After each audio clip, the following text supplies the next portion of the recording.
हमारे जन्म की कथा है कि हम कैसे धरती पर आते हैं। भगवान ने 4 प्रकार के देह बनाए हैं, स्वेदज, अंडज, उद्भिज, जरायुज। ये 4 प्रकार के देह हैं। स्वेदज होते हैं जो जीवाणु बनते हैं शरीर की दुर्गंध से, पसीने इत्यादि से, जैसे जूं इत्यादि, ये जो माने जाते हैं ये स्वेदज जीवों में माने जाते हैं।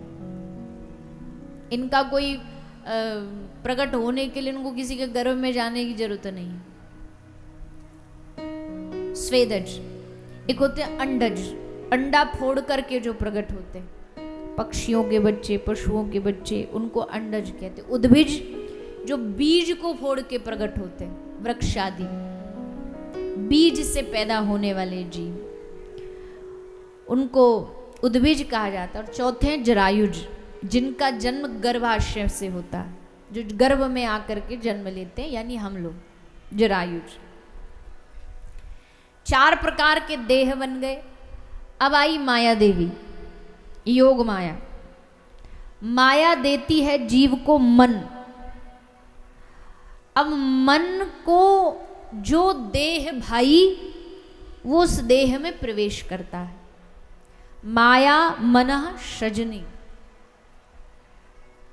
माया मन का सृजन करती है, मन से फिर महतत्व बनता है, महतत्व से अहंकार, अहंकार से सात्विक, राजसिक, तामसिक अहंकार, सात्विक से मन हुआ, और फिर इन तीनों गुणों को मिला करके, 28 तत्वों को मिला करके ये शरीर बना।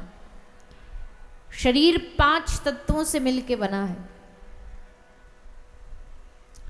आकाश, वायु, तेज, जल, पृथ्वी, 5 तत्वों से ये शरीर को ब्रह्मा जी ने बनाया है। और मरणोपरांत ये शरीर के पांचों तत्व 5 तत्वों में विलीन हो जाते हैं। आकाश में आकाश, जल में जल, वायु में वायु, तेज में तेज। तो इन 5 तत्वों से ये शरीर बना है। और इस शरीर के भीतर एक आत्मा है जो भगवान के द्वारा दी गई है। सात्विक से मन बना, तामसिक से 5 तृणमात्राएं और 5 महाभूत बने, राजसिक से 10 इंद्रियां बनी। ये हुए 29 तत्व। शब्द, स्पर्श, रूप, रस, गंध, ये 5 महाभूत हुए। कान, त्वचा, आंख, जीभ, नाक, ये 5 तृणमात्रा हुई। तो इन सब का मिलन हो करके एक शरीर बना। इस शरीर को बनाने का कार्य किसको सौंपा? सृष्टि कौन बनाता है? सृष्टि के सृजन करता कौन है? बताइए ना। सृष्टि के सृजन करता है ब्रह्मा। पालन करता, लगता नवरात्रि के व्रत चल रहे हैं आपके, आवाज नहीं निकल रही तो बोलिए ना जोर से। पालन करता भगवान विष्णु और संहार करता महादेव।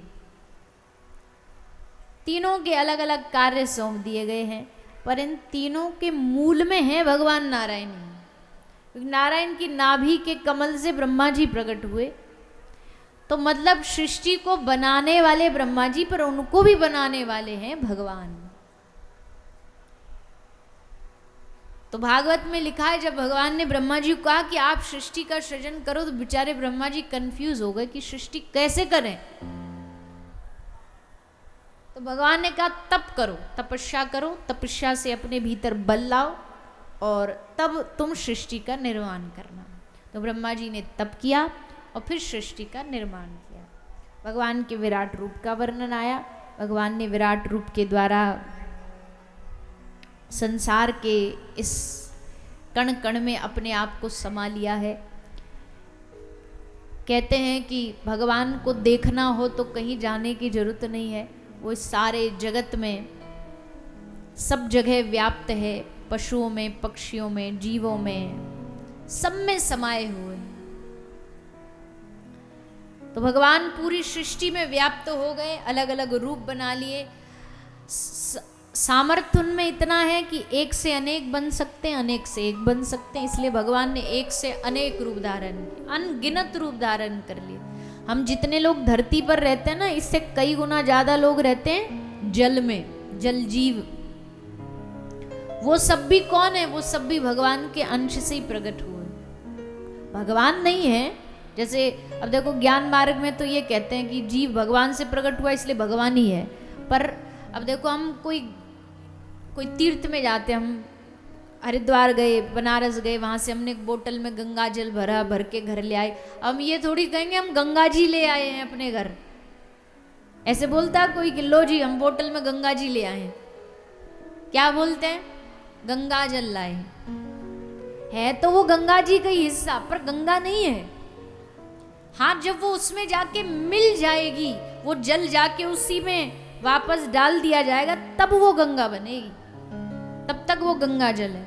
तो जीव भगवान से ही बना है, पर अभी जीव है, ब्रह्म नहीं है, भगवान नहीं है। जिस दिन जाकर के भगवत चरणों में लीन हो जाएगा, उन्हीं में जाके मिल जाएगा। एक और उदाहरण दिया,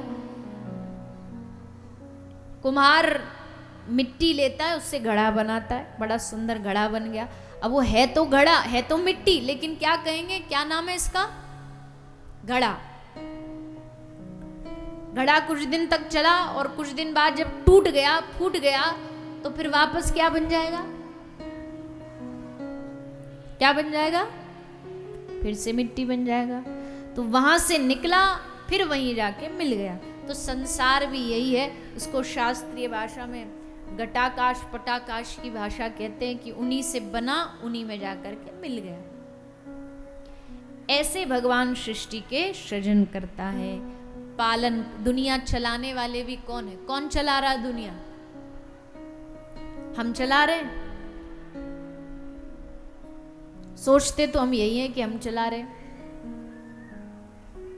एक पंक्ति में कहते हैं कि आदमी सोचता मैं दुनिया चला रहा हूं, मानव कहे कि मैं बड़ा। मनुष्य कहता है जब भी कोई बात चलेगी ना, दुनिया में सबसे बड़ा कौन, तो सबसे पहले मनुष्य बोलेगा मैं। तो मानव कहे कि मैं बड़ा, तो फिर तू इस धरती पर क्यों खड़ा? अगर तू इतना ही बड़ा है तो धरती का सहारा लेके क्यों खड़ा? अपने बल पे खड़ा हो जाना। हो सकता खड़ा नहीं तो धरती माता, अब धरती माता को भी थोड़ा गुमान हो गया, हाँ देखो हम पे, हमारे भार पे सब टिका है। धरती कहे कि मैं बड़ी, तो शेष नाग के फन पर क्यों खड़ी? अब शेष कहे कि मैं बड़ा, तो भगवान शंकर के गले में क्यों पड़ा? शंकर कहे कि मैं बड़ा, तो कैलाश में जाके क्यों बसा? कैलाश कहे कि मैं बड़ा, कैलाश कहे कि मैं बड़ा, तो रावण के डर से क्यों खलबला? रावण उठा के ले गया था कैलाश को। अब रावण कहे कि मैं बड़ा, रावण कहे कि मैं बड़ा, तो बाली के बगल में क्यों पड़ा? बोलो। रावण कहे कि मैं बड़ा, तो बाली के बगल में क्यों पड़ा? अब बाली कहे कि मैं बड़ा, अब बाली बोला कि मैं बड़ा। हमारे तबले वाले भैया का नाम बाली है, इसलिए वहां इशारा हो रहा है।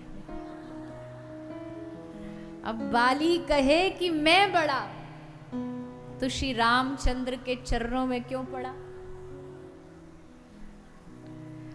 और श्री रामचंद्र कहे कि मैं बड़ा, राम जी भी कभी कभी हो गया, बोल दिया। राम जी बोले अब देखो भैया, अंत में निकला यही परिणाम, सबसे बड़ा राम का नाम, तो अब हो गया फाइनल कि हम सबसे बड़े। भक्त बोले रुको रुको, ठहरो ठहरो, अभी आगे सुन लो। राम कहे कि मैं बड़ा, तो भक्तों के पीछे क्यों पड़ा? अगर इतने ही बड़े हो, भक्तों के पीछे पीछे काहे को भागे घूमते हो? और भक्त कभी कहेगा नहीं मैं बड़ा, और अगर कह भी दिया, भक्त कहे कि मैं बड़ा, तो फिर हरि नाम के पीछे क्यों पड़ा? भक्त के पास तो एक ही चीज बची ना, हरि का नाम। तो इसलिए अंत में निकला यही परिणाम, राम से बड़ा राम का नाम। सबसे बड़ा कौन?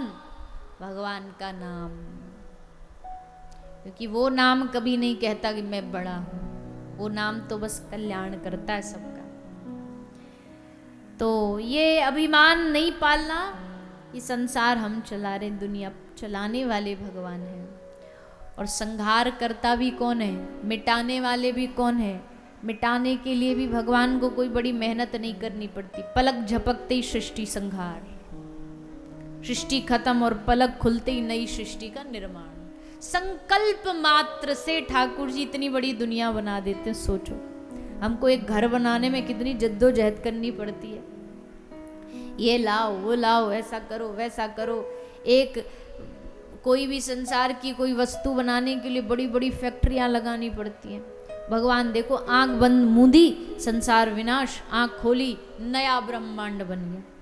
और हमको लगता है हम यही वाले जो ब्रह्मांड में रहते, यही हमारी दुनिया है, यही सब कुछ। ऐसे करोड़ों अरबों ब्रह्मांड है। पद्म पुराण में कथा आती है, एक बार ब्रह्मा जी को गुमान हो गया, ब्रह्मा जी भगवान के पास गए तो भगवान ने कहा ब्रह्मा आंख बंद कर। ब्रह्मा जी ने आंख बंद करी, अब आंख खोल। आंख खोली तो ब्रह्मा जी ने देखा उनके चारों ओर ब्रह्मा ही ब्रह्मा खड़े हैं। ये तो 4 मुंह वाले, वहां हजार हजार मुंह वाले ब्रह्मा जी खड़े थे। ब्रह्मा जी गिन न सके, इतने मुख वाले ब्रह्मा खड़े थे। ब्रह्मा जी की बुद्धि चकरा गई। ब्रह्मा जी ने सोचा कि ये मत समझना कि हम 4 मुख वाले ब्रह्मा हम ही, हमारी ब्रह्मांड हमारे, ऐसे तो कितने ब्रह्मांड श्री ठाकुर जी ने बनाए, ऐसे कितने ब्रह्मांड। और ये भी शास्त्रों में लिखा, ये भी नहीं पता, हो सकता है हमारे वाले ब्रह्मांड में कलयुग चल रहा है, किसी और ब्रह्मांड में अभी सतयुग चल रहा हो, किसी और ब्रह्मांड में त्रेता चल रहा हो, राम जी लीला कर रहे हो, किसी में द्वापर चल रहा हो, भगवान कृष्ण। इसलिए तो कहते भगवान की लीला हमेशा चलती रहती। क्यों? किसी ना किसी ब्रह्मांड में चल रही होगी। तो भैया भगवान की लीला बड़ी विचित्र है। कोई इस दुनिया में आज तक पैदा नहीं हुआ जो भगवान की लीला को समझ पाए। वेदों ने भी भगवान को समझते अंत में हाथ उठा के नेति नेति कह के कह दिया, हम हार गए, हमारे बस में नहीं है आपकी इस लीला को समझना। इसलिए भगवान बुद्धि का विषय नहीं है, भगवान दिल का विषय है। भगवान दिमाग का विषय नहीं है, भगवान हृदय का विषय है।